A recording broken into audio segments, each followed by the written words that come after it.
E aí, pessoal, tudo bem?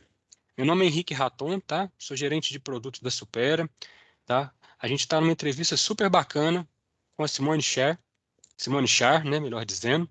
Simone é uma personalidade que eu tive o prazer de conhecer há alguns anos atrás, aproximadamente 3 anos, né, em meio ao nosso projeto Autismo em Dia.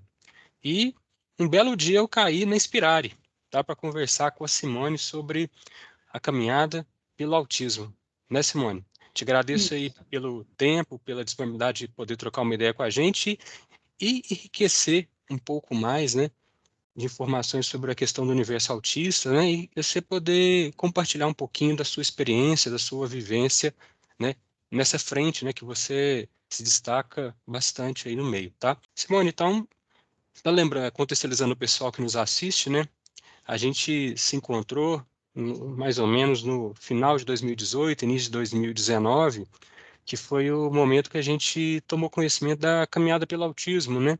Uma causa muito bacana, um evento grande, né? Que na época ia ser a terceira caminhada, correto? Que ia acontecer Isso, naquele isso. ano, né? De 2019, É. né?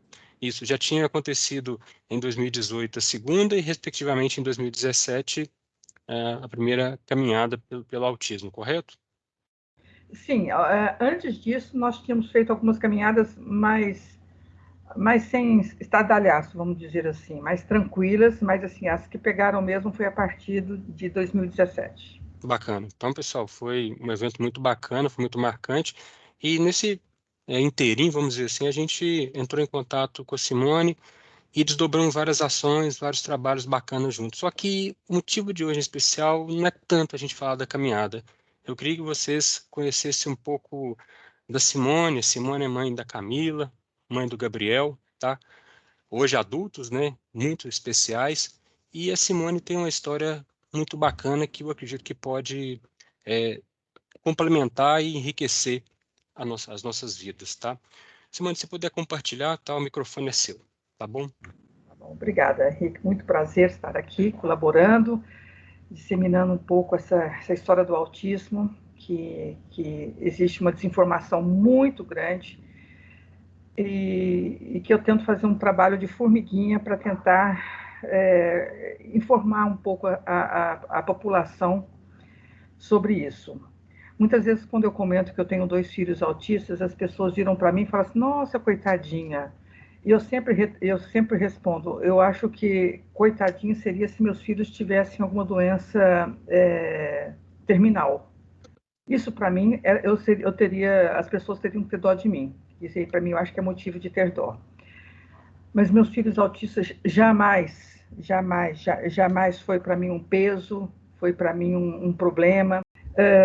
Bom, eu sempre sonhei em ser mãe, aquela coisa, né? Quando eu era pequenininha, eu brincava com a minha irmã de boneca. Eu tinha 90 bonecas, que eram Nossa, meus 90 filhos, e a minha bastante irmã filhos. sempre só tinha só um, e olhe lá. Eu sempre tive essa coisa de ser mãe, ser mãe, ser mãe. Então, quando eu casei e tal, com 27 anos, eu tive a Camila. Foi um sonho maravilhoso, principalmente porque eu queria muito uma menina. E nasceu uma boneca, mas uma boneca, aquela coisa mais linda, linda, linda, linda. Era uma bonequinha mesmo, do tipo que eu ia ao shopping, as pessoas me paravam, tiravam fotos, passavam cartões para mim, essa menina devia ser modelo. Realmente linda, uma verdadeira bonequinha. Mas eu reparava que ela era diferente, ela era estranha, estranha. No início, na minha ignorância, eu achei que era uma timidez exagerada.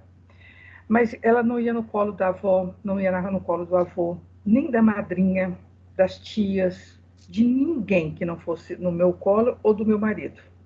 Eu achava isso estranho. Aí as pessoas começaram a julgar. Ah, porque você mima muito essa menina, você estraga essa menina, olha como é que ela está antissocial. Eu falei, bom, então acho que é o jeito é colocar ela numa escolinha. Quem sabe ela vai se desenvolver, vai ter mais amizades e vai se desprender um pouco de mim, que ela era muito agarrada comigo. Mas foi um desastre. Foi um desastre. Ela chorou do berçário até aproximadamente a quinta série, mais Nossa, ou menos. Ela chorava para ir para a escola, ela odiava ir para a escola, ela não queria essa separação de forma nenhuma. Mas, de tantas pessoas pegarem no meu pé e eu ficar com aquele sentimento de que tem alguma coisa diferente, que esse sentimento, esse feeling que nós mães temos, deveria ser mais ouvido, principalmente pelos médicos. Não que nós saibamos tudo, mas é uma intuição, não sei, é uma intuição que eu estava incomodada. Aí eu comecei a maratona com os médicos, que eu chamo de maratona ping-pong. Você vai num, depois você vai no outro, depois você vai no outro, você vai num, todo mundo te fala, vai no fulano, vai no Beltrano, e todos. Essa menina é totalmente normal, não tem nada, é mimada, é filha única, talvez se você tivesse outro filho, aquelas coisas e aquilo me consumindo. Simone, só E, para contextualizar o pessoal, isso seria década de 80, anos 90 já, né? anos 90, Anos isso, 90, tá, beleza. anos 90. A Camila nasceu em 89. Uhum. Então, eu ia para excelentes profissionais mesmo. Todo mundo que me indicava, bem não adianta. Todos falavam a mesma coisa, que ela não tinha absolutamente nada. Não que eu quisesse que ela, não que eu queira que ela tivesse alguma coisa, mas ela Sim, tinha. E eu precisava dessa resposta. A história dela se mescla com a do irmão, mas primeiro eu vou falar dela. Só e apenas quando ela tinha 13 anos, que eu levei num outro médico, que essa tentativa eu não tinha feito com esse médico do HC, que para mim hoje, até hoje eu tenho contato com ele, é um mestre para mim. bacana. Ele virou e falou assim, pô, mas tá na cara, sua filha é Asperger. E, a sensação que eu tive foi de vitória. Não foi aquele negócio, o quê? Nossa, meu mundo acabou. Não, não. Foi de, então eu estava certa, ela tem alguma coisa, vou saber agora o que é isso, o que é esse Asperger, vou me informar, eu vou estudar para ver de que maneira eu posso ajudá-la e compreender aquela situação. Porque eu Tá. sabia que tinha algo estranho, mas eu não entendia totalmente. Simone, então antes disso, antes dos 13 anos da Camila, você não tinha conhecimento nenhum sobre Asperger ou autismo? Não, já Tinha, tinha. já Já tinha? tinha. Já tinha porque o Gabriel já tinha nascido. Então, E com o Gabriel foi mais fácil. entendi. Mas como o grau da Camila é muito leve, os Uhum. médicos tiveram muita dificuldade. Muita dificuldade. Mas para mim era muito óbvio que ela tinha, porque eram coisas diferentes, eram coisas estranhas para um neurotípico. Hoje eu entendo e eu acho graça. A praticidade do autismo, o cérebro literal que ele tem, eles são tão práticos, que chega a assustar. Mas se você for ver, tem lógica. Tem lógica. Por exemplo, uma vez caiu um avião, morreram muitas pessoas. A Camila tinha sei lá, uns 15, 16 anos. Não lembro direito. E e apareceu aquela coisa na televisão, aí eles colocam aquelas músicas bem tristes e colocam a foto das pessoas, inclusive de crianças, e eu sou a manteiga derretida e acabei chorando que nem uma louca ali em frente à televisão. A Camila vinha passando, ela parou, pôs a mão no meu ombro e falou: Puxa, mãe, eu sinto muito, eu não sabia que você tinha amigos nesse avião. Eu falei: Não, filha, eu não tenho, não, isso aí foi acontecer, não sei na onde, lá que país. Ela falou: Mas peraí, mãe, então, por que você está chorando? Eu falei: Camila, morreram pessoas, morreram crianças. Ela falou: Mãe, morrem pessoas todos os dias, eu não vejo você chorando por elas. Por que você está chorando por essas? Então, assim, ela não via sentido eu chorar por pessoas desconhecidas. Entendi. Se você for olhar para um lado mais frio da coisa, ela tinha razão. Ela tinha razão. Só que não é assim que funcionam as coisas. Interessante a visão dela. Uma coisa, Simone, estou pensando, antes dessa questão da Camila, até do nascimento do Gabriel, você não tinha, você não é professora, não é psicóloga, na época não era pedagoga, né? Então você não tinha realmente conhecimento nenhum, né? Foi algo que você foi construindo é, com a Camila, e, de certa forma, com o Gabriel, né? Eu construí mais, engraçado, eu construí mais com o Gabriel, Uhum, porque a diferença deles, o Gabriel, quando nasceu, a Camila tinha quase 9 anos. uhum. E então, quando ele nasceu, eu nunca vi dois filhos tão diferentes. Ela é quieta, silenciosa, organizada, na dela. Ele é gentil, baguncento, desastrado, barulhento. Ele era olha, ele chegava assim no elevador, minha filha chegava e se escondia atrás de mim. Ele chegava e falava oi para todo mundo no elevador. Ele era uma coisa assim, sabe? Bem brincalhão. Mas eu também, de novo, falei, gente, mas será possível? Tem alguma coisa diferente nesse meu filho. E aí, quando ele estava com 1 ano e pouco, eu falei, vou colocá-lo na escola para ver se dá uma desacelerada nele, porque ele era acelerado demais. Entendi. Coloquei numa escola de freiras, que tinha uma estrutura muito grande, muito bonita, e dali a pouco as freiras me chamaram e falaram, olha, tira seu filho daqui, nós não temos condições de ficar com ele. Eu falei, meu Deus, mas ele ainda usa fraldinha, ele ainda é um bebê, e nem assim vocês dão conta? Não, não damos. E aí começou a minha saga de ficar pulando de escola em escola, ninguém dava conta dele, muito arteiro, muito hiperativo. Aí eu fui começar a estudar. Esse menino tem TDAH, transtorno do déficit de atenção e hiperatividade. E aí eu fui estudar e fui vendo que as coisas se encaixavam demais. Ele quebrava ossos, quebrava dentes, o rosto dele hoje é cheio de cicatrizes, ele cortava o cabelo, ele batia nos colegas, jogava chiclete no cabelo das meninas.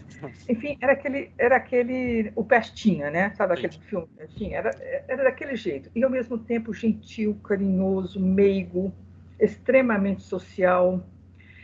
Uma vez eu lembro que eu estava na rua e tinha um cara no meio da rua da prefeitura com uma britadeira, sabe, balançando a britadeira assim, estava um sol muito grande, o homem pingava de suor, estava melado de suor, o Gabriel se desprendeu da minha mão, correu, abraçou aquele homem e falou, por favor, saia desse sol, ele está te matando. Nossa. Ele era só uma criancinha, então eu via nele algo diferente, no bom sentido. Eu falei, gente, esse menino é especial, ele se preocupa com as pessoas. Quando nós estamos assim, andando na rua, tem algum morador de rua no chão, a minha filha passa, ele para e vai conversar com a pessoa, o que ela está precisando, com o que ele pode ajudar, sempre, desde pequenininho. Olha, que interessante. Mas os colégios não entendiam e sempre criticando, sempre criticando, sempre criticando, sempre me apontando. Eu chegava na porta das escolas, todo mundo me mostrando, tipo, é aquela ali, ela que é a mãe, sabe aquela coisa? Ele realmente aprontava, eu não sou uma mãe cega. Ele realmente aprontava. Quando aconteceu alguma coisa no colégio da minha filha, em que todo mundo falava, quem foi, quem foi? Eu passava tranquila que eu sabia que jamais seria ela, e nunca era. Quando era da vez do meu filho, na escola do meu filho, quando eu falava assim, alguém aprontou, eu já falava, tô aqui. Eu sabia que era ele, não tinha conversa. Então, foi muito difícil, muitas críticas, eu, a mesma coisa, pulando de médico para médico, tentando disso, comecei a frequentar cursos sobre o TDAH, comecei a fazer reuniões, a congressos, seminários, a sair de São Paulo para ir em outros locais, fui atrás de médicos muito bons, e a coisa foi, pá, bateu o martelo, uma médica muito famosa, bateu o martelo, o seu filho é TDAH. Ele tinha uns 5 anos na época. Aí, ao invés daquilo me trazer um alívio, não me trouxe. Eu virei para ela e falei assim, olha, ele tem TDAH, isso aí vamos discutir, isso é indiscutível, a hiperatividade dele é exacerbada, mas eu sei que meu filho tem algo a mais. E eu nunca esqueci da arrogância da médica, porque eu falo que os médicos não ouvem muitos pais, em que ela virou e falou assim, querida, eu sou médica, e você é o quê? É apenas uma mãe. Então essa foi a resposta que ela me deu. Ok. O tempo foi me mostrando que eu estava certa. Tinha mais alguma coisa, tinha mais alguma coisa. Não era só a hiperatividade, não era só o déficit de atenção, não era só a impulsividade, e nem era só o TOD que ele foi diagnosticado depois. O que é o TOD? É o transtorno opositor desafiador. Uhum. Tinha mais alguma coisa, e aquilo me incomodava. Então, Simone, Exatamente. vamos te perguntar, teve o déficit de atenção com 5 anos, o TOD foi Não, mais ou menos com... o TDAH foi por volta dos 5. Tá, O TOD foi por volta dos 12. 12, tá. E você estava convicta que tinha mais outra questão aí, Sim, sim. certo? Sempre aquilo me incomodou. Uhum. A Camila, quando falou que era Asperger, eu sosseguei. Falei, pronto, aí se acabou, morreu o assunto. morreu o assunto nesse sentido. Com o Gabriel aquilo me incomodou, ele tem mais alguma coisa, ele tem mais alguma coisa. E eu pulando de médico em médico, todos. Aí alguém falou para mim, vai para o fulano de tal. Bom, vou, né? Então, um da Unifesp, eu falei, vou nesse. Quando meu filho chegou, conversou meia hora com o médico, na época o Gabriel já estava com 13 anos. Uhum. Parece que o 13 anos me pega. 13 anos a Camila foi aspa, de 13 o Gabriel. Dali a pouco o médico virou para mim e falou assim, o seu filho, com certeza ele é autista. Se você viu o alívio que eu senti, eu falei assim, graças a Deus, o médico falou, você ficou doida? Eu falei, não, graças a Deus eu tenho respostas, é a mesma coisa que aconteceu com a Camila, agora eu posso ver o que eu posso fazer, agora eu posso... E aí começou toda aquela luta que desde quando ele era bebezinho, eu já estava me informando sobre tudo, eu me informava sobre todos os assuntos, tudo para mim era questão de investigação. Então, é claro que eu já tinha passado pelo autismo, já tinha estudado sobre autismo, mas, evidentemente, eu precisava da confirmação médica para isso, né? Então, isso para mim foi um divisor de águas muito, muito, muito importante. Eu saber, porque às vezes alguns profissionais ficam assim, é apenas um rótulo. Não, eu não penso assim. Isso é uma questão de identidade. Você saber o que seu filho tem e, a partir daí, você batalhar por aquela intervenção baseado em fatos científicos, em dados verdadeiros, e não numa suposição do que pode ser que ele tenha. Então, eu encarei isso numa boa. Eu não passei pelo luto que 99% das mães passam. Os dois você não passou com o luto, nem com a Camila, nem com o Gabriel? De jeito nenhum, muito pelo contrário, eu não sei o que aconteceu comigo, mas eu me senti motivada, do tipo, é assim? Então vamos lá. Se por algum motivo Interessante. A vida quis assim, que assim seja. E para você ter uma ideia, eu não evitei o terceiro filho, que viesse o terceiro autista também. Mas Deus não quis, não veio. Então, eu não foi um motivo de tristeza para mim, eu senti isso uma força interior muito grande. E como meus filhos tiveram grandes oportunidades em que eles passaram por excelentes profissionais e excelentes escolas, embora elas não tenham dado conta do Gabriel, não deram. Quanto a Camila, em termos de escola, foi mais tranquilo? Vamos dizer assim, as escolas ficavam... A Camila ficava mais tempo nas escolas, depois da quinta série ela passou a aceitar melhor, você estava falando isso. A Camila sempre estudou no mesmo colégio, por ali ficou. Mas eu tive grandes embates no colégio, porque os professores insistiam, por exemplo, que ela fosse lá na frente e resolvesse uma questão na lousa. Sim. Isso para ela era morte, levantar na frente da turma e ir lá na frente. Então ela se recusava, o professor falava, se você não for, você vai tirar 0. Ela baixava o rosto e tirava 0. E aí os colegas ficavam zoando dela, e aí começou o bullying. E ela me contava, eu ia na escola, e aí começava aquele embate, né? Aquele desgaste horroroso. A escola estava mais preocupada com a questão da nota do que do ser humano. E era uma escola religiosa. Então, eu tive, olha, muito difícil. Mas, ao mesmo tempo, foi muito mais fácil do que com o Gabriel, porque o Gabriel ele era expulso de todos os lugares. Todos os lugares. Todos os colégios regulares que eu coloquei, ele foi expulso. Chegou um ponto em que um deles contratou um segurança particular para ficar com o meu filho na hora do recreio. Nossa. Ele aprontava mesmo, aprontava. E nisso ele já estava em tratamento, ele já estava com psiquiatra, ele estava com neurologista, ele estava tomando medicação, que para um TDAH é extremamente importante. Então, do 0 até os 13 anos, o que pegou no meu filho não foi o autismo, foi o TDAH. Pegou e muito. Foi um caso bem grave mesmo de agitação, inquietação, foi muito complicado. E se as crianças olhavam torto para ele não queria saber, não. Ele mandava bala, ele batia mesmo. E eu sempre falava para ele, não seja o primeiro a bater. Não seja. Então, ele sempre argumentava que ele não foi o primeiro a bater. Esse aqui arrisca, né, a orientação da mãe. E ele, ao mesmo tempo, ele era muito engraçado. Uma vez ele bateu numa menina e aquilo me deixou muito brava, muito brava, muito brava. E eu conversei com ele sobre o homem ser gentil. Eu ainda sou das antigas. Sobre o homem ser gentil com as mulheres, não sei o quê, não sei o quê, não sei o quê.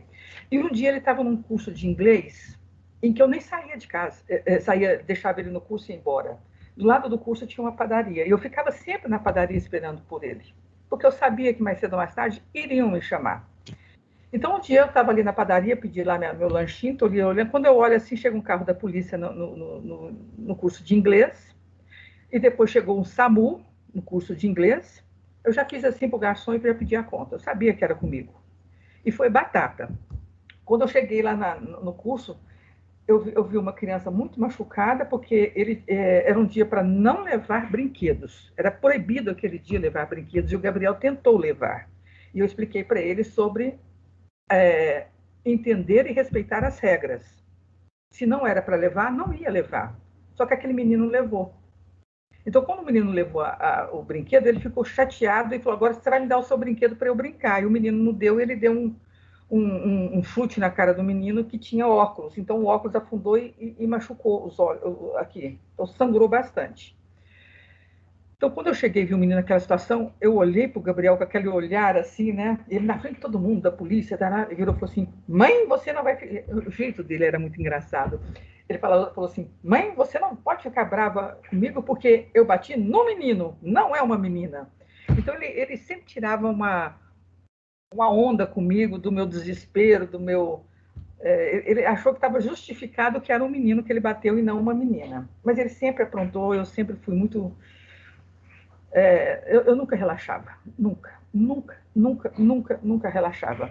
Até que um dia eu falei assim: olha, chega, eu vou colocar ele numa escola especial. Eu vou tentar. Não está dando certo na regular. Nessa Lembrando, época, Simone, ele já estava com ele já, diagnóstico de autismo, ou ainda não? ele estava. Ou ele já tinha? Não, é verdade, você me lembrou uma coisa que é verdade. Então, ele já tinha, o diagnóstico de autismo dele foi antes, Uhum. porque ele já tinha um diagnóstico de autismo. Aí, quando eu tirei do colégio regular, eu falei: eu vou colocar numa escola especial. Cheguei numa escola especial, expliquei tudo sobre o meu filho, que é isso que acontece muito com as mães, e que nós não somos ouvidas. A escola era para crianças especiais. Eu falei: olha, pensa bem, eu não vou pagar matrícula, uniforme, material para vocês não darem conta do meu filho. Não, mas aqui é uma escola preparada para isso, que não sei o quê, não sei o quê, não sei o quê. Ok, fiz tudo. Coloquei ele no primeiro dia de aula, ele foi. Fiquei na porta da escola, como sempre ficava. Ah, mas não deu outra. Em um minuto, polícia de novo, aquela loucura de novo. Eu já fiz assim, já saí do carro. O que ele fez? Ele pegou ele ganhou uma vez, também as coisas que ele ganha, oh meu Deus do céu. Ele ganhou uma vez um revólver de um primo dele, que mora na França, e o revólver realmente é muito parecido com o verdadeiro, muito. Na época eu nem lembro como é que passou pelo aeroporto, não lembro, mas passou. Acho que naquela época não tinha tanta. Bom, mas enfim. E era um revólver muito parecido. E ele tirou, ele colocou dentro da mochila dele, eu não vi. Chegou na escola, ele tirou e falou: vou matar todo mundo. Pronto, aí foi gente se atirando pela janela, foi aquele horror, gritaria, choro. E ele era muito infantil, ele achava graça, ele sabe. Mas tinha consequências, lógico, né? Tinha Sim, consequências. sim. Então, primeiro dia de aula, foi expulso da escola especial. Então eu falei: gente, eu não sei o que eu faço com esse menino, não sei, não sei. Eu conversava muito com ele, ele falava que tentava se conter, mas que não conseguia. Devo deixar claro que ele não tem deficiência intelectual, então o lado dele, o autismo e o TDAH, o que pegou no meu filho foi o comportamento e a socialização. Isso era bem desastroso. E Sim, que ainda acaba que é uma das grandes esferas, né? As duas, são é, três, né? Especial, né? A comunicação, parece que o Gabriel comunicava-se bem, né? Mas a socialização mas e o comportamental, né? isso até os 13 anos. Uhum. Até os 13 anos, aí deu um pão nele. Ele estava com 13 anos e a minha filha passou e falou assim: mãe, o Gabriel está chorando lá no quarto. Eu falei: não pode, ele não é. O Gabriel fazia tudo, menos chorar. Ele não pode. E eu cheguei lá no quarto e ele estava chorando. Ele falou assim: mãe, eu resolvi pensar na vida e cheguei à conclusão de que eu não nasci para ter amigos. Eu não consigo ter. Eu sou diferente. Então, escuta o que eu estou te falando. A partir de hoje, nunca mais eu quero ter amigos. E eu chorei muito, ele chorou muito também, e foi uma coisa que me marcou muito, porque ele cumpriu, ele cumpriu. E desde então ele nunca mais quis ter amigos. Nunca, nunca mais. É mesmo? Não, não quis, não fez questão nenhuma. Ai, vai bater a porta. Aí ele pegou, quando ele estava com acho que uns 11 anos, ele foi para um colégio que finalmente eu encontrei a paz. Era um colégio regular, mas que tinha salas especiais. Entendi. Nesse colégio deu certo. Aí tudo fluiu bem, tudo correu bem. Graças Então, a Deus. depois daquele episódio que ele saiu da escola especial, ele foi para esse colégio. Exatamente. Desse ele foi Isso. para esse colégio. É um colégio regular, mas a sala era especial. Entendi. Só tinha adolescentes especiais nessa sala.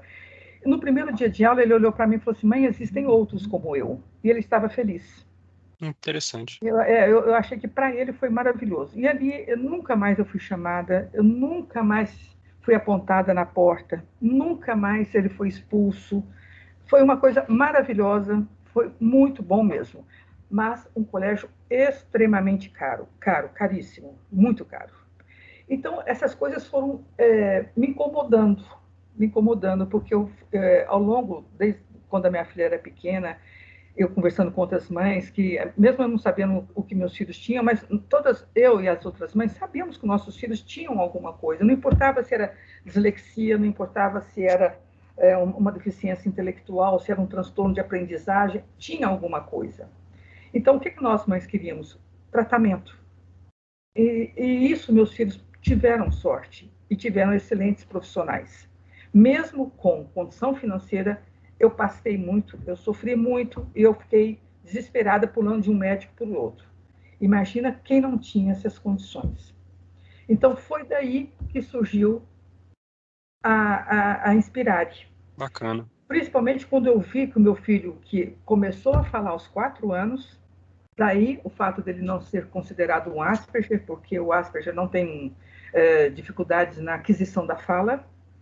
Ele só se alfabetizou aos 9 anos, porque ele não parava dentro da sala de aula, não existia Cristo que fizesse ele parar dentro da sala de aula. A professora punha a prova para ele, ele embolava a prova, jogava longe e saía da sala de aula. Então, só se alfabetizou aos 9. Mas aos 17 anos, nesse colégio que ele estava, ele saiu direto para a faculdade Bacana. de design de games. Design. E lá, nessa faculdade, ele falou para mim, lembra que eu te falei que eu não quero ter amigos? Eu não quero. Então, eu vi os outros os rapazes lá, ficavam me mandando o WhatsApp, falavam assim, por que ele não conversa? Por que ele não vai nas baladas com a gente? Por que isso? Mas todos sabiam que ele era autista, todos sabiam. Isso eu nunca escondi, de forma alguma. Mas eles queriam se aproximar do Gabriel, mas o Gabriel não queria aproximação de ninguém. Então, eu lembro direitinho que eu parei o carro assim, um dia, a janela estava aberta, e ele veio correndo, e pulou pela janela, e entrou dentro do carro e gritou, corre! E eu pensei, meu Deus, ele está sendo assaltado. E eu, né? Aí, nós saímos correndo assim, o que foi, Gabriel? Ele falou, o fulano estava atrás de mim, que ele quer me convidar para uma festa, eu não quero. Então, eu falei assim, puxa, ele levou a sério, ele não quer saber mais de ninguém, de nada, e assim tem sido até hoje. Ele continua firme e forte nesse propósito dele. Ele tem amigos, sim, mas virtuais e estrangeiros, que é onde ele fica jogando os games dele, né? Hoje ele é mais fluente em inglês do que em português, porque ele fica o tempo inteiro jogando mais com americanos do que com europeus, né? Mas aquilo, voltando um pouco mais para inspirar, me incomodava. Essa questão de que o meu filho teve grandes chances, a minha filha teve grandes chances, ela também entrou na faculdade de animação, design e animação, porque ela é uma desenhista hiper, mega talentosa, muito talentosa, que teve todo o meu incentivo. Isso é muito importante. Tem pais que não incentivam, porque o autismo, não são todos, claro, mas muitos autistas nascem com um hiperfoco. Eles querem aquilo, e naquilo que eles querem, eles são muito bons. Então, meu filho era no computador, na tecnologia, e minha filha era no desenho e na questão dos dinossauros. Bem ela específico. Só pensava em dinossauro, só pensava em dinossauro, e eu era muito criticada. Porque na hora que ela, aniversário, Natal, ela ganhava bonecas, casinhas, panelinhas, e ela nem tirava da embalagem. E eu respeitava isso. E as pessoas falavam, pô, você incentiva, ela não gosta dessas coisas, ela só gosta de dinossauros. Eu fui parar e falei assim, gente, é o que ela gosta? É o que ela é feliz? Então eu vou investir nisso. Aí eu queimei. Sim. Aí eu passei a comprar livros, um monte de coisa sobre dinossauro, e ali, meu Deus, ela se transformou, ela desabrochou, ela ficou alucinada, e hoje ela é uma das poucas paleoartistas brasileiras, né, que ela faz desenhos de dinossauros de maneiras científicas. Os paleontólogos da USP, quando lançam algum livro científico, contratam a minha filha para ser a desenhista, então isso acabou virando uma profissão dela. E o Gabriel a mesma coisa, só pensava em dinossauro, em computador, não queria saber de carrinho, e acabou se tornando o caminho dele na faculdade, né, que foi o lado do games, que nisso daí ele é fera. Eu respeitei o que eles queriam, eu concordando ou não, achando bom ou não, interessante ou não, mas era o gosto deles e isso eu respeitei. Ó, que bacana, Simone. Então, os dois tiveram faculdade, né? Atuam nas respectivas áreas, né? Não, o Gabriel não. O Gabriel. Gabriel, não, ele não trabalha. Uhum. O Gabriel ele tem um comportamento mais infantilizado. Uhum. Eu tinha a opção de jogá-lo para o mundo, porque eu não sou eterna, nem meu marido, mas nós combinamos, é uma coisa mais pessoal, de que enquanto nós estivermos vivos, ele vai ficar sob a nossa proteção, e depois que nós não estivermos por perto, a minha filha vai Sim, estar sim. por perto, ela está... Enfim, eu vejo muitos autistas sendo ridicularizados, sendo massacrados, sendo humilhados em postos de trabalho, e eu não quero isso para o meu filho. Então, Entendi, Simone. enquanto eu posso, ele vai ficar. Eu quero mantê-lo feliz, tranquilo e seguro dentro de casa. Quer dizer, seguro dentro de casa no sentido de trabalho, né? Sim, sim. Ele sai, né? Entendi. Ele não quer trabalhar, não é porque eu não deixo, não, ele não quer. Ai, não quer estar. É. Simone, voltando à questão da Inspirar, um ponto que me chamou a atenção, você relatou que você teve condições, felizmente, né, de oferecer o melhor, tanto para Camila quanto para Gabriel, em termos de estudo, em termos de assistência médica, né, profissionais diversos, né? Aí você estava comentando que a Inspirar surgiu, eu posso falar que foi que você teve um estalo, que olhou à sua volta e viu que grande parte das mães não tinham a condição e sofriam muito com essa questão do autismo sem ter a condição financeira e sem apoio nenhum? Foi mais ou menos isso? É exatamente isso. A única diferença é que esse estalo não foi só meu. Quando nós fundamos a Inspirar, éramos 5 mães Uhum. que tínhamos as mesmas questões, as mesmas aflições. Algumas delas não tinham condição financeira, mas assim, a minha parte era do tipo, eu quero fazer algo por essas famílias que não conseguem, não conseguem. E aí eu comecei conversando com uma mãe ali, na época ainda era o... Não, como é que chama? Não era o Facebook agora, antes do Orkut? Facebook era Orkut. o Orkut, isso.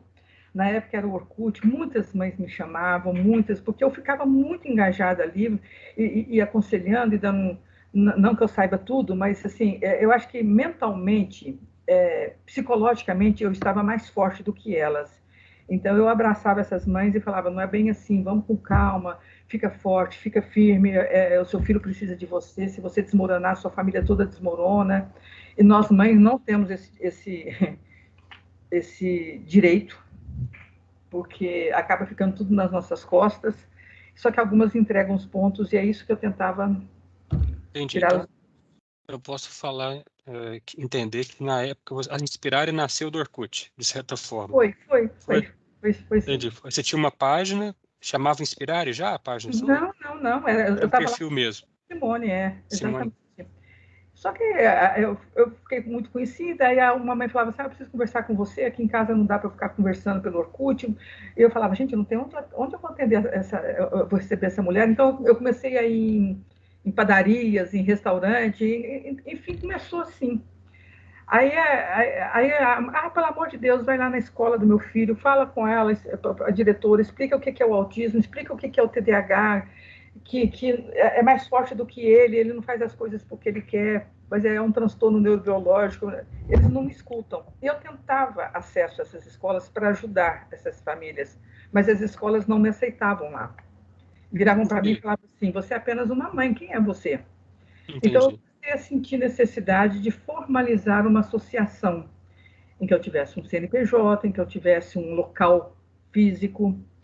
Então, e aí que surgiu a Inspirar, e formalmente nós temos uns 8 anos já, formalmente. Fora Uhum. isso, Foi mais ou menos então quando a Camila tinha seus 20 anos, o Gabriel seus 15, mais ou menos, que você começou a atuar no Orkut, como se fosse o início da não, Inspirare. o Orkut, o Gabriel tinha uns 4, 5 anos. Ah, falei, nossa, então, foi mais.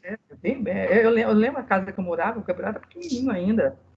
E aí eu vi essa necessidade, aí eu comecei a agir, aí eu comecei a ir nas escolas como associação, aí eu começaram a dar Aí começou a ter mais abertura, tá? mais abertura para mim, e aí eu comecei a ser mais respeitada. Eu nunca cobrei absolutamente nada dessas famílias, eu só queria que as escolas entendessem que a culpa não é da mãe, a culpa não é do pai. Aliás, não existe culpa, é simplesmente um transtorno neurobiológico que enfim, tem que ser entendido, cuidado, e não é simplesmente só ficar apontando o dedo. Não é só por, ele quebrou aquele vidro. Tá, quebrou, ok, mas por quê? Quando? De que forma? Ele estava medicado? Aconteceu alguma coisa que levou ele àquilo? Enfim, eu fui tentando entender a situação e não apenas apontando o dedo, que era o que nós mães sempre tivemos, dedos apontados para nós.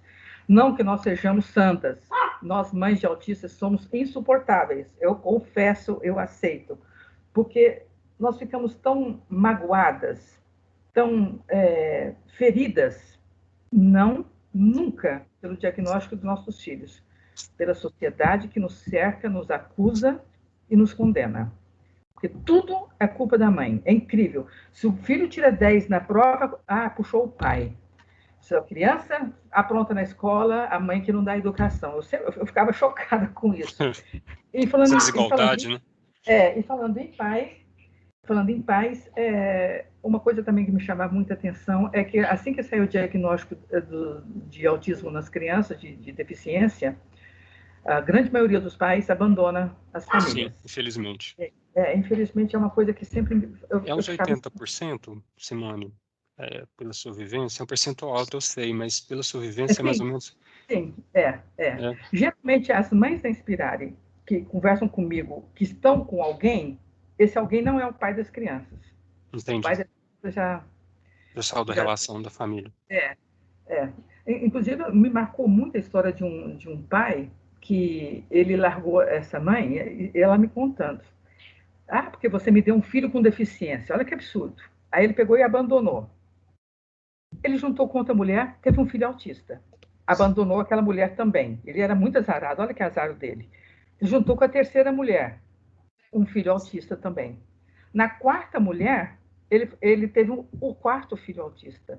Ele não entendia que isso aí tem um lado da genética, da hereditariedade, e que ele, não estou dizendo que ele é o culpado, Jesus, não é isso, mas que ele, Sim, a questão ele genética, né?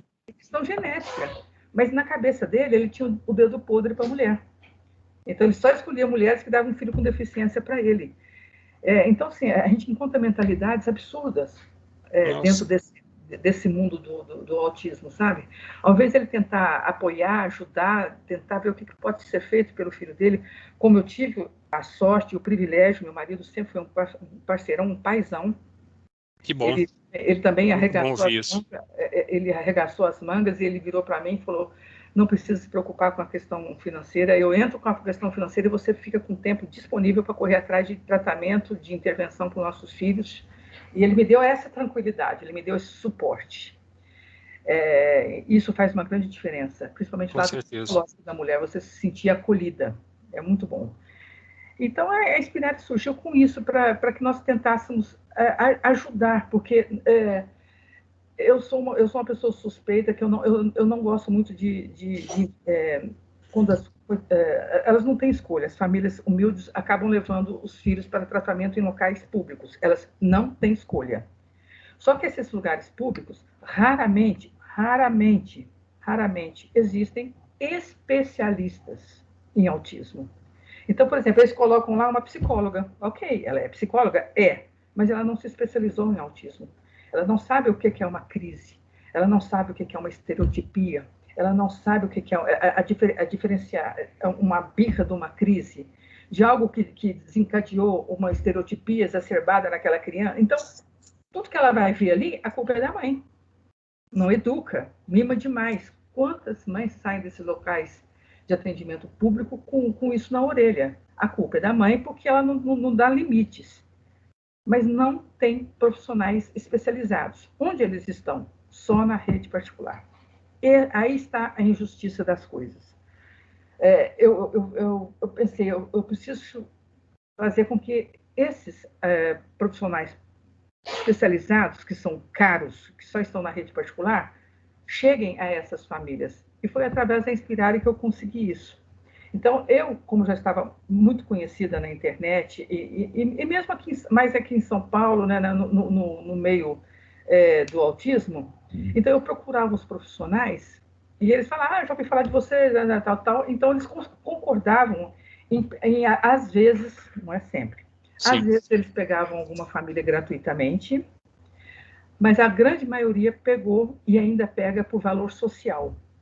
Então, são profissionais caros, mas que para nós, as famílias da Inspirare, eles aceitam por um valor bem mais acessível, que acaba fazendo com que seja possível, mesmo que seja difícil para a família pagar aquele social, e geralmente é, mas pelo menos essas famílias têm acesso a esses profissionais de ponta, que é o que eu acho bacana, que eu fico aliviada de saber que essas famílias também terão essa oportunidade.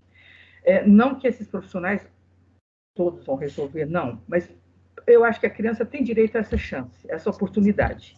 Se ela conseguiu abraçar essa oportunidade ou não, aí já é outra questão.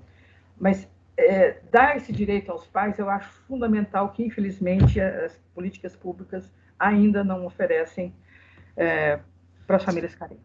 Então, a Inspirare funciona, de certa forma, como uma ponte, uma facilitadora, né, do Isso. encontro de famílias com uma condição mais carente com profissionais, né, altamente capacitados, altamente experimentados na questão do tratamento do TEA, né, como um todo, né? Isso. Tanto médico, quanto terapeuta, quanto Todas as psicólogo, áreas. todas as áreas, né? Ontem mesmo, uma mãe de São Miguel Paulista me procurou e falou: Simone, eu não tenho condição financeira, mas eu vou me esforçar aqui com vizinho, com parente, com madrinha, e vou pagar um tratamento de aba para o meu filho. Uhum. Só que eu não conheço ninguém na área. Eu falei, esse é o meu trabalho. Peguei o local onde ela mora, agora meu trabalho é fazer uma pesquisa de achar o profissional ali naquela área que realmente entenda de autismo, que se eu não conseguir naquela área, que eu consiga no Tatuapé, que geralmente tem, mas pelo menos é a Zona Leste. Sim. Em que essa mãe não vai ser enganada, não vai ser ludibriada. Muitas pessoas falam, eu tenho experiência em aba, mas nem formação tem, né? Então, o meu trabalho é esse, de ser a ponte, de entregar tudo mastigadinho para os pais, coisas que eu não tive quando meus filhos eram pequenos, em que eu fui muito ludibriada, eu fui muito enganada, eu fui muito roubada, porque na hora a gente fica tão sensível que a gente acha que aquilo vai ajudar, que aquilo vai melhorar, que aquilo é uma solução. Então, você está tão desesperada que você topa tudo. Então, hoje eu já entrego tudo mastigadinho para os pais não perderem tempo, nem dinheiro, nem serem enganados. Que maravilha, seu trabalho. Realmente é muito louvável. Nem sempre dá certo, mas tudo bem, eu tento. Você tem uma estimativa, Simone, nesse tempo de atuação na Inspirare? Quantas famílias você já assistiu? A Inspirare conseguiu ajudar? Formalmente, mais de 2.000. Nossa, 2.000. Formalmente. Fora que, às vezes, me Na liga época alguém. do Orkut, etc. Não, e me liga do Pará, fala assim, mano, o que você pode me ajudar aqui que eu estou com uma dúvida? Então, assim, eu também ajudo em alguns casos pelo Brasilzão aí afora, mas a minha 2.000 maior famílias. militância é aqui em São Paulo. Não, é engraçado, né? Porque as pessoas não valorizam muito, tanto os profissionais não valorizam muito as mães. é aquilo que eu falei. Eu até entendo um pouco os profissionais, porque nós ficamos histéricas, nós somos chatas. Mas nós somos chatas baseadas naquilo que é mais importante para nós, que são nossos filhos. A gente quer solução, a gente quer respostas. E quando a gente não tem, a gente fica, né? E às vezes isso incomoda um pouco os profissionais. Várias vezes, por exemplo, inclusive até a experiência que eu estou tendo na clínica, as pessoas falam assim para mim, puxa, mas, né, fico olhando o relógio, eu começo a receber as famílias, não me importa se está pagando na clínica ou se está na Inspirare, eu recebo as famílias como mãe. Então, quando elas falam para mim, você sabe o que é ter um filho expulso na escola? Eu sei. Você sabe o que é ter um filho que fica batendo nos outros? Eu sei. Você sabe o que é ter uma filha que tem a cara que todo mundo julga como arrogante? Eu sei. Então, ali não é uma profissional que estudou aquele assunto, mas que não sentiu na carne. Então, esse acolhimento que eu dou de entender, de chorar junto, isso tem feito uma grande diferença para essas famílias. Porque, às vezes, quando a mãe chega lá na Inspirare e não sabe da minha história, alguém indicou a Inspirare, ela foi. E quando eu comento que eu sou mãe de 2 autistas, elas choram. Elas falam, finalmente, alguém que está do outro lado da mesa que sabe o que está acontecendo. Eu posso não saber eu posso não ter sentido a parte financeira dessas famílias, mas e não importa o lado financeiro nessa questão de sentimento, porque a minha dor foi igual a delas, o meu desespero foi igual ao delas, o meu medo é igual ao delas. Então, existe essa empatia entre a gente, delas falarem umas coisas que eu sei o que está acontecendo, eu já senti, eu sinto e provavelmente ainda sentirei. Não é uma coisa que eu descobri isso na lousa de uma faculdade. Eu tive isso como experiência de vida. Então, esse meu acolhimento ele é muito sincero e elas percebem isso. Então, acho que o diferencial é esse. E, como você consegue manter Inspirare? Você recebe doações? São recursos próprios? Não, aliás, até as coisas mudaram agora, recentemente, sobre esse assunto. Mas todos esses anos, quem sustentou o Inspirar foi meu marido. Todos esses anos, todos. Com contador, luz, aluguel, telefone, tudo. Sempre foi meu marido, porque, inclusive, muitas pessoas queriam trabalhar comigo na Inspirare, mas com a condição de que cobrasse alguma coisa dos pais, Uhum. para poder ajudar nas despesas da Inspirare. É legítimo, mas eu não Uhum. concordo com isso, porque o meu propósito não era esse. Eu não condeno as associações que fazem isso, que elas precisam se manter. Mas eu, Simone, não queria isso. O meu projeto de vida, o meu propósito de vida era ter uma associação em que os pais se sentissem acolhidos, informados, orientados, encaminhados, tudo gratuitamente. Então foi um Então, ideal seu que você colocou em prática. coloquei em prática. Então, sobrou para o coitado do meu marido. Então, aí eu comecei a perceber, depois de quase 8 anos, que eu já estava quase começando a ser deixada para dormir no sofá. Porque realmente pesa. Porque a Inspirare sempre esteve em lugares bons, perto da minha casa, porque eu sempre gosto de ficar perto da minha casa, porque às vezes acontece de alguma coisa com meus filhos, ou até mesmo com a minha mãe que mora comigo, que é idosa, eu gosto de estar por perto. Então, eu não ia montar a Inspirare na Lapa, na Zona Entendi. Norte, não. Sempre na minha região, e é uma região cara. Então, meu marido começou a falar, escuta, o negócio está ficando feio, vai tentar achar uma solução aí. E aí que entrou, parece que as coisas tudo acabam dando certo, porque muitas mães, ao longo de toda a minha vida, muitas não, poucas, mas algumas, me ligavam e falavam assim, Simone, eu acompanho seu trabalho, é super bacana, tal, mas eu não me sinto à vontade de te procurar na Inspirare, porque eu tenho uma certa condição financeira.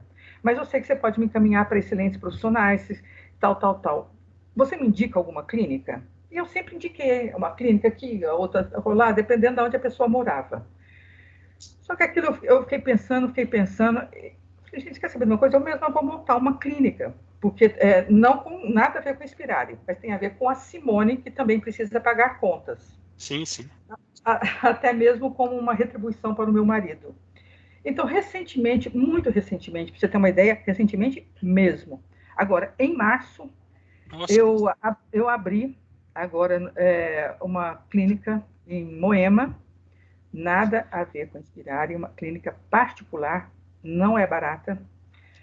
E da hora que eu montei, eu e uma amiga minha, então a clínica é minha e dela. Eu falei assim, se quer saber de uma coisa, eu vou trazer a Inspirare para cá, porque assim eu não preciso pagar mais aluguel, eu vou isentar o meu marido disso daí. Então eu transferi tudo da Inspirare para a clínica. Mas aí mas, nem falei isso, nem comuniquei, porque eu estou atendendo mais os pais online, então isso eu posso fazer aqui de casa. Porque eu não preciso encontrar as crianças. Né? Às vezes os pais falam assim, eu tenho que levar meu filho lá para Simone ver. Não, eu não sou médica. Então, eu só preciso de conversar com os pais, com o responsável. Às vezes é a avó, às vezes é a madrinha, a mãe ou o pai, ou os dois juntos. Então, entendi. meu assunto é sempre com a família, em que eu quero saber aquela história, e geralmente eu fico 1 hora e meia com cada mãe. E elas ficam aliviadas, elas choram muito, e falam que finalmente tiveram um espaço para falar. Conseguiram falar, porque médico, você sabe, né? 2 minutos.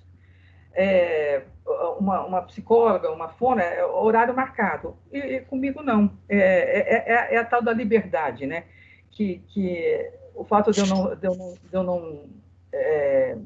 não ser funcionário, eu mesmo me organizar, então eu fico na hora que eu quiser. Então eu acolho muito essas mães, então a gente chora bastante, eu me vejo nelas, eu entendo perfeitamente o que elas estão passando, as dúvidas, as angústias, os medos, os pânicos, as injustiças, as raivas. Então, eu faço esse acolhimento e é muito gratificante. Eu me sinto bem, eu me sinto.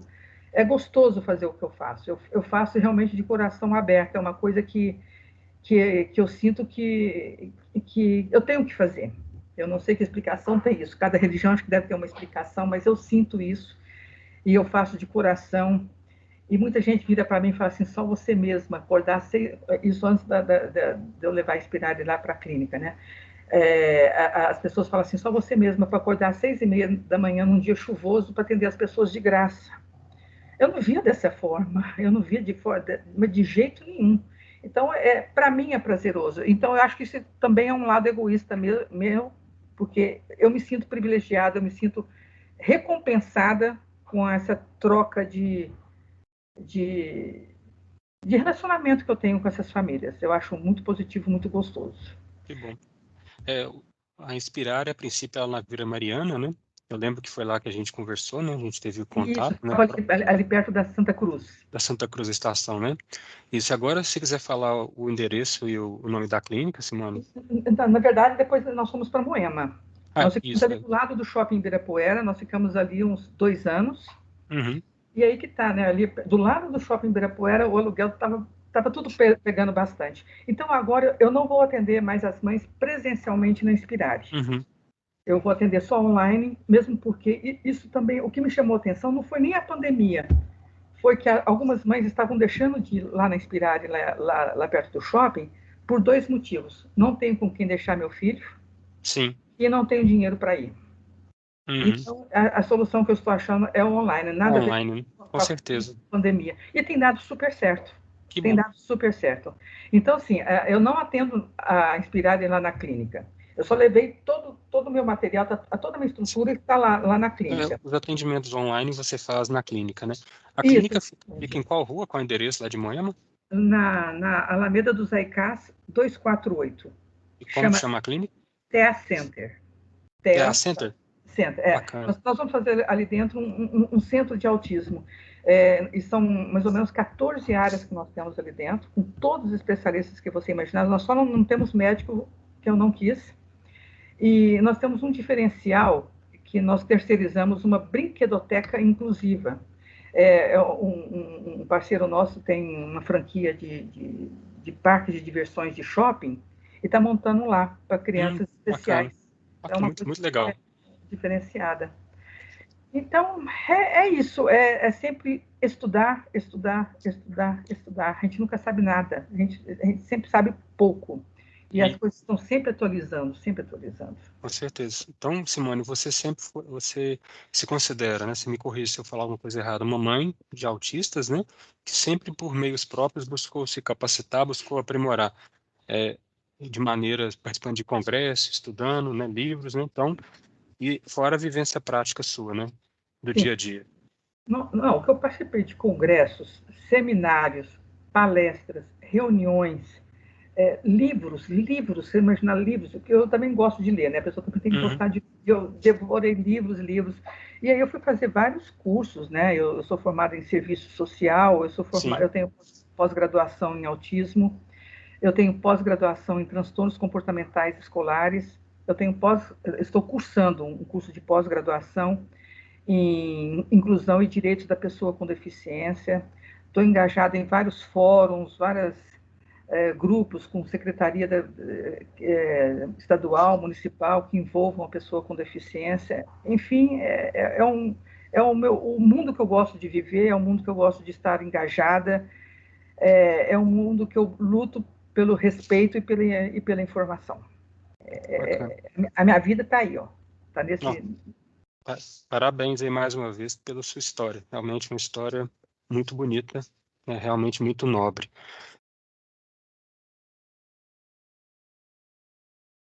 Mas a ideia da caminhada mesmo pelo autismo não foi exatamente nossa, foi uma coisa que foi surgindo há uns anos aí. Tinham outros grupos que faziam corrida do autismo. Então, assim, uma coisinha aqui, outra coisinha acolá. Então, foi juntando, até que eu juntei com mais dois grupos, que é o Centro Lume e o grupo Ter Apoio da Da Mariana. Mariana, né? Isso. Aí, quando juntou nós três, a coisa pegou. Aí nós fizemos um trabalho, a gente começa um ano antes a programar, porque não é fácil montar uma caminhada daquele tamanho. Inclusive, hoje, esse ano, tivemos procura para tentar alguma coisa, mas eu falei, gente, é diferente, porque, para mim, o motivo da caminhada eram dois. A divulgação do autismo e a alegria das crianças, porque Sim. a última caminhada, nossa senhora, foi gente demais, demais, aquele tanto de crianças se divertindo, isso para mim não tem palavras. Então, eu não queria só a questão da divulgação, se fosse para ser presencial, que contasse com as crianças, e como não pode, então, esse ano acabou que foi feito um grupo em que está tomando algumas atitudes aí, inclusive eu faço parte dele, mas é uma coisa assim mais que não envolva tantas as famílias, que é tipo os relógios digitais da cidade vão estar escrito lá dia 2 de abril, dia da conscientização do autismo. O monumento, a fachada da prefeitura vai correr um vídeo institucional no dia 2 de abril. A Fiesp vai estar de azul, alguns monumentos históricos estarão na cor azul. Então, nós fomos por aí esse tipo de atitudes, porque se for para ser presencial, eu faço questão das crianças, porque é o que fica legal, né? Aquele Não, tanto com de criança. certeza. Eu tive a felicidade de participar. Não, e E de ser bem, um lugar em que eles encontram os pares e não são criticados. é muito bonito mesmo. 2019, né? Foi em abril, né? De 2019, a gente fez a caminhada. Tinha umas 10 mil pessoas, não tinha na Paulista? Sim, sim. Foi muita gente. Em 2020, nós estávamos esperando 15 mil. É, Mas aconteceu, foi bem, a pandemia aconteceu foi. bem no auge do momento de realmente acontecer a caminhada. Foi bem frustrante, foi bem frustrante. Não, mas eu acho que a gente tem que deixar assim que a caminhada ela existe, né? É só a Sim, questão momentânea, né, dessa pandemia sim. passar e a Se gente Deus quiser, poder, em 2022, vamos estar lá firmes e fortes. justo, com certeza. Simone, agradeço imensamente, tá, o bate-papo, foi muito enriquecedor mesmo, novamente, espero que, na verdade, acredito que vai auxiliar outras mães, tá? Espero que mais pessoas te procurem na Inspirare, Sempre, procure estou sempre também aberta. em Teia Sempre, Center, né, Teia Center, né, falei correto? é Teia assim. Center, né, para de repente, Esse é isso, só. conversar, trocar uma ideia, né, de repente começar um tratamento, É, né? é engraçado porque eu entrei com a minha visão de mãe. Sim, 30 anos frequentando clínicas, eu já vi de tudo, tudo. Então, o que eu via de errado, eu estou tentando, na minha equipe, consertar com as coisas erradas que eu vi. Então, eu espero fazer uma clínica diferenciada, porque está sendo feita por uma mãe de 2 autistas.